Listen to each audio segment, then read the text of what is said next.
Hello everyone, once again you all are most welcome. आज मैं आपको हमारे सुखीजा विहार में जो साप्ताहिक भगवत कथा हो रही थी उसके 6th and 7th डे की कुछ झलकियाँ जो आप नीचे देख रहे हैं वो दिखाऊंगी। थोड़ा बहुत कुछ जो सीखा समझ में आया वो भी आपको के साथ शेयर करूंगी। साथ ही साथ बाद में जो हवन हुआ उसकी झलकियाँ भी आप देखेंगे। आप नीचे देख सकते हैं, कंटिन्यू आप वो पिक्स देख रहे होंगे। और आपसे सबसे पहले शेयर करना चाहूँगी कि 6th डे का मुख्य आकर्षक क्या था। श्री रुक्मणी विवाह, यानी श्री कृष्ण भगवान का रुक्मणी जी के साथ विवाह। बहुत हम ये कथा बचपन से ही सुनते आए हैं और ऐसा नहीं है कि श्री कृष्ण भगवान के बारे में भी कुछ नहीं जानते, सब कुछ जानते हैं। मगर इतने सालों बाद बचपन में जिस तरह रासलीला वगैरह देखते थे, इसमें रुक्मणी जी हमारे ही यहाँ की एक बालिका कृष्ण बनी, वही, और दूसरी बालिका रुक्मणी, और उनका किस तरह विवाह हुआ, उनके चेहरे की मुस्कुराहट, लोगों का उत्साह देख के ऐसा लग रहा था जैसे सचमुच श्री कृष्ण और रुक्मणी हमारे सामने खड़े हैं और उनका विवाह हो रहा है और हम सब उसमें सम्मिलित हैं।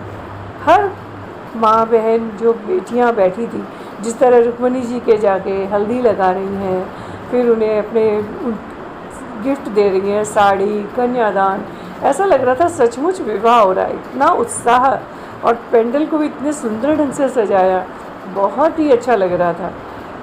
सारी पुरानी बचपन की यादें जो ताज़ा हो गई कि कैसे देखा करते थे रासलीला, या कभी इस तरह पूरा बैठ के उतना याद भी नहीं था।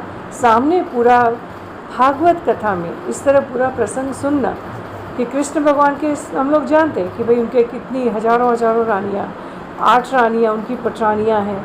वो 8 पटरानी क्यों बनी, उनके पीछे की कहानी, सत्यभामा की एक अलग कहानी है, सत्यभामा जी की, तो कालिंदी जी की अलग, रुक्मणी जी की अलग, इन सब के बारे में जान के बहुत अच्छा लगा। बहुत ही विस्तार से समझाया और बहुत अच्छा लगा। और ऐसा लग रहा था कि पूरा सुखीजा विहारी और जो और रूपनगर वाले जो और आसपास के लोग जो आए हुए थे, सभी इतने आनंद में थे, इतने आनंद विभोर, बहुत ही अच्छा लगा। हालांकि इतनी तेज़ बारिश, ओले, तूफान आया, कथा व्यतीत भी हुई, काफ़ी दिन रुकी भी, लेकिन फिर भी लोगों का उत्साह कहीं कम नहीं था। बहुत अच्छा लगा। उसकी झलकियाँ आप नीचे देख रहे हैं। अब मैं आपको बताती हूँ 7वें दिवस, यानी 7वें दिन। 7वें दिन का मुख्य आकर्षण होता है कृष्ण सुदामा का मिलन। बहुत अच्छा लगता है, इतने भावपूर्ण ढंग से जो ये प्रसंग दिखाया गया। बचपन से सुनते आए, लेकिन सामने एक जिस तरह सब वो जिस तरह भाव विभोर होकर भजन करते हैं, और सुदामा को देख के कृष्ण भगवान कैसे दौड़े दौड़े उन्हें लेने आते हैं, उनके पाँव धुलाते हैं, फिर उन्हें बैठाते हैं, खाना खिलाते हैं। बहुत ही अच्छा लग रहा था। और एक चीज़ जो समझ में आई बहुत अच्छे ढंग से, जो याद नहीं थी, बचपन में भी सुनी होगी, कि सुदामा जी की पत्नी ने कहा था कि आप मिल के आओ, तो सुदामा जी ने कह दिया था, लेकिन वो राजा है, मैं उनसे कभी नहीं कहूँगा कि मैं गरीब हूँ, मुझे मदद चाहिए।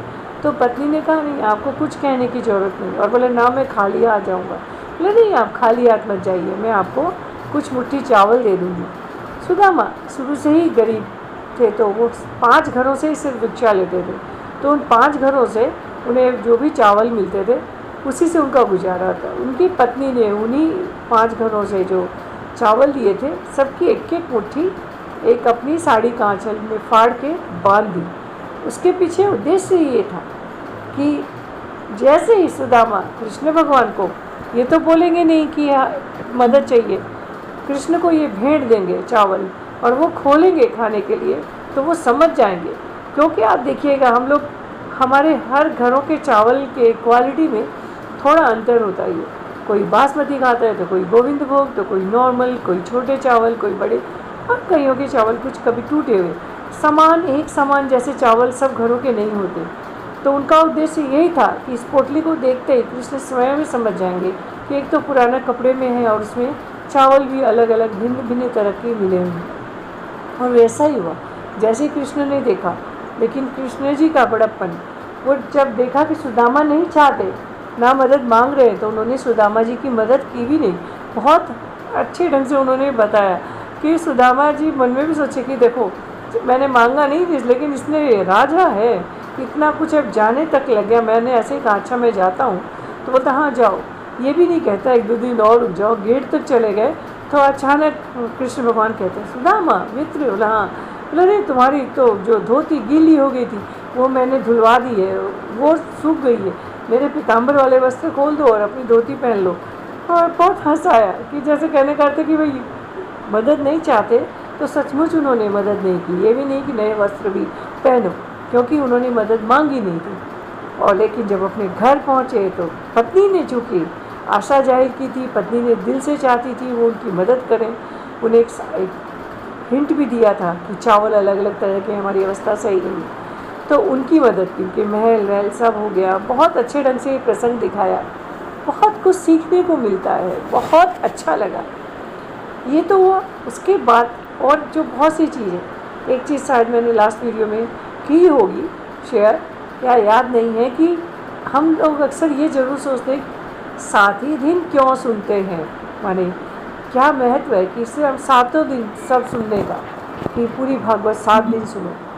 और जब सुनते हैं कि भाई, और ये भी आता है मन में कि भाई परीक्षित राजा ने तो इसलिए सुनी थी क्योंकि उन्हें अभिशाप था कि 7 दिन बाद सर्प आएगा और उन्हें काट देगा और उनकी मृत्यु हो जाएगी, इसलिए वो मोक्ष के लिए सुन रहे थे 7 दिन। भाई हमें थोड़े अभिशाप है, हम 7 ही दिन थोड़े जिएंगे, हम क्यों सुने। उसका उन्होंने बहुत सुंदर जवाब दिया। बोले सच में समझो, एक्चुअली हर इंसान के पास 7 ही दिन होते हैं, कभी 8वां दिन तो होता ही नहीं ना। सोम मंगल बुध बृहस्पति शुक्र शनि रवि, तो यानी हर व्यक्ति, ये कटु सत्य है कि जब भी किसी की मृत्यु होगी तो होगी इन्हीं 7 दिनों में। तो ये व्यक्ति को ये एहसास रहता है कि जीवन में दिन तो 7 ही हैं, वो चाहे कितने हजारों बार आए या जितने बार भी आए। ये इसका कारण है कि हम जो औरों को भी कहते हैं कि सुने, उनमें ये भावना है, लालच हिंसा क्रोध, ये सब हम पूर्णतः हम इनसे ऊपर नहीं उठ सके, लेकिन इन पे अंकुश रहे। अगर हम इस तरह की चीज़ें सुनेंगे कि नहीं हम अमर नहीं हैं, हमें जाना है, ये अगर हमारे हाथ में कुछ नहीं है, जो कुछ होता है वही है, वही जो राम रचि राखा, इन सब चीज़ों के प्रति हमारे मन में ये भाव जगाने का। तो परीक्षित जी ने को पूरी कहानी सुनाई।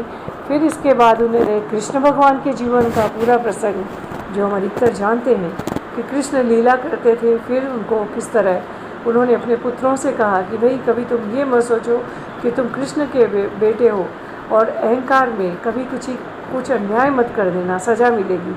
और वही हुआ। उन्होंने एक ऋषियों को, उनकी तपस्या के तपस्वी ऋषियों से मजाक किया, पेट में एक मूषक बांध के, कि ये लड़की का रूप लेके घूंघट निकाल कि आप तो बड़े ऋषि हैं, बताइए इसके पेट में क्या है। तो उन्होंने उसने कहा कि इसी मुसल से तुम्हारे वंश का नाश होगा। फिर उस मुसल को किस तरह किसी के कहने से उन्होंने चूर के समुद्र में डाला, उसे एक दिशा माने तीर बना, और उस तीर से कृष्ण भगवान को बैठे थे, और कृष्ण भगवान के पाँव में भी एक आँख है। एक पहेलिए ने उसे हिरन समझ के उस पर तीर चलाया, माफ़ी मांगी। बहुत सुंदर ढंग से ये प्रसंग पूरा बताया। उसने कहा मुझे माफ़ कर दो। बोला नहीं, आप माफ़ी न मांगे, ये नियति है। पिछले जन्म में आपको मैंने छिप कर मारा था, यानी वो बाली था, वो रह गया, और अब आपने गलती से मुझे मारा। तब भी मैंने आपको बैकुंठ में आपको मिला था स्थान, और आज भी मिलेगा आपको भी, मुझे जाना है। और किस तरह उन्होंने जिम्मेदारी दी अर्जुन को कि मेरी सारी रानियों को तुम राधा रानी के जो वृंदावन में उनको उनके पास ले जाओ, वो इनका ख्याल रखेंगी। यही कारण है कि और फिर उन्होंने यदुवंशियों से भी कहा कि भविष्यवाणी हो चुकी है, नाश होना है, तो जो जा सकता है यहाँ से जाए। 7 दिन में तो द्वारकाधीश पूरी द्वारका पानी में मिलने वाली। लेकिन फिर भी किस तरह यदुवंशी आपस में ही सब वंश पूरा खत्म हुआ, पूरा सब कुछ बहुत सुंदर ढंग से बताया। इतना अच्छा लगा, बहुत सी चीज़ें, सारी कथा। लास्ट में एक लाइन बहुत अच्छी लगी कि अब परीक्षित को ही सुना रहे थे सुखदेव जी पूरी कहानी, तो लास्ट में सुखदेव जी से सुखदेव जी ने कहा, अब मैं अभी तक आप मुझसे पूछते आ रहे थे भगवत के बारे में, मैं बोल रहा था, पूरी कथा सुनाया आपको।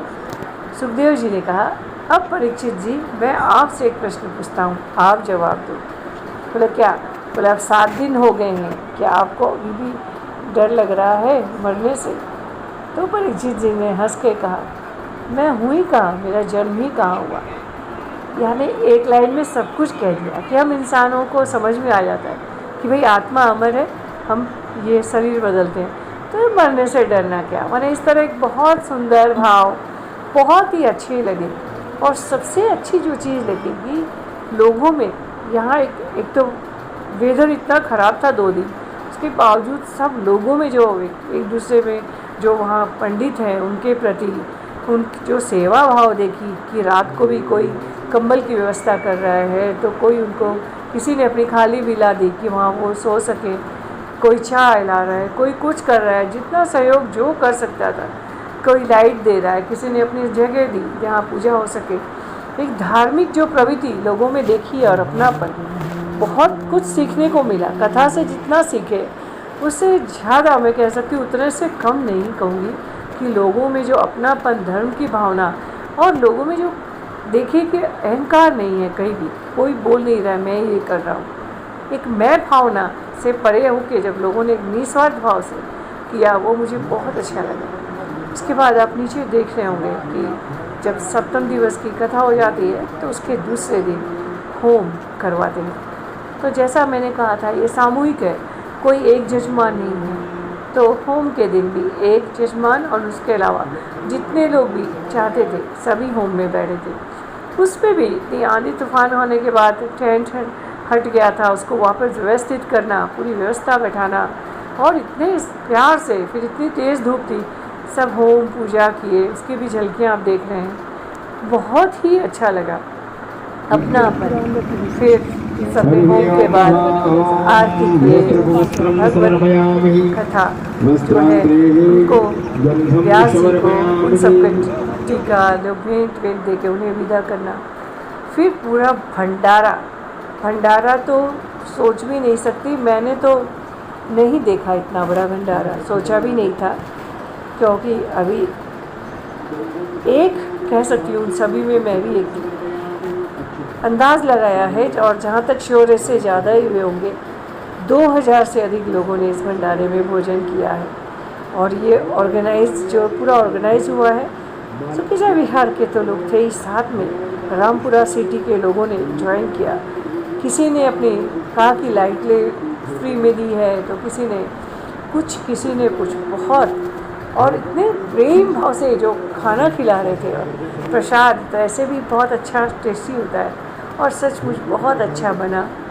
पूरे लगा जैसे 8 दिन एक मांगलिक अनुष्ठान, चारों ओर सिर्फ पॉजिटिव वाइब्स, और बहुत बस ईश्वर से यही प्रार्थना करूँगी, इतना अच्छा प्रोग्राम हुआ ये सबके लिए, जो अच्छी भावना जाकी रही भावना जैसी, इतनी अच्छी भावना से हम सब ने मिलकर, जिन्होंने भी ये इसे सफल तो ईश्वर ही करवाता है, लेकिन प्रयास किया कि अच्छे से हो, सबकी जिस भावना से सब आए, ईश्वर सबको सुखी रखे।